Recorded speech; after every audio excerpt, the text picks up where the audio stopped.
Hello friends, তোমরা সবাই কেমন আছো? আশা করি ভালো আছো। আজ আমি তোমাদের সামনে নিয়ে এসেছি এই গরমে হালকা পাতলা চিকেন স্টু রেসিপি।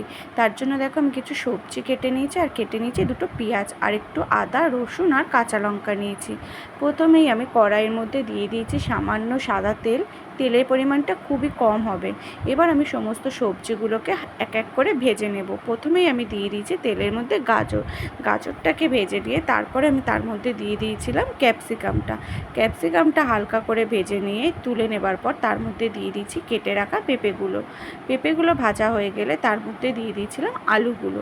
দেখো সব আমার মোটামুটি ভাজা রেডি। এরপরে আমি সেই তেলের মধ্যেই দিয়ে দিয়েছিলাম ফোড়ন হিসাবে গোটা গরম মশলা, তেজপাতা আর কেটে রাখা পেঁয়াজটা। এটা ছিল দুটো মিডিয়াম সাইজের পেঁয়াজ।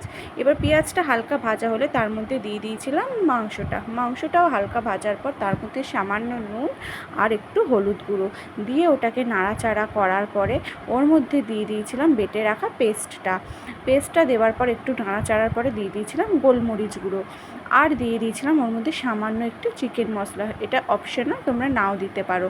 এবং তারপর দিয়ে দিয়েছিলাম তার মধ্যে ভেজে রাখা সবজিগুলো। একটু হালকা নাড়ানোর পরে আমি প্রেশার কুকারের মধ্যে সমস্ত মিশ্রণটাকে দিয়ে একটু গরম জল দিয়ে আমি প্রেশার কুকারটা বসিয়ে দিয়েছিলাম গ্যাসে। তারপরে দেখো মোটামুটি আমার চিকেন স্টু রেডি হয়ে গেছে। তার মধ্যে একটু গরম মশলা গুঁড়ো দিয়ে আরেকবার আমি দুটো সিটি দিয়ে দিয়েছিলাম।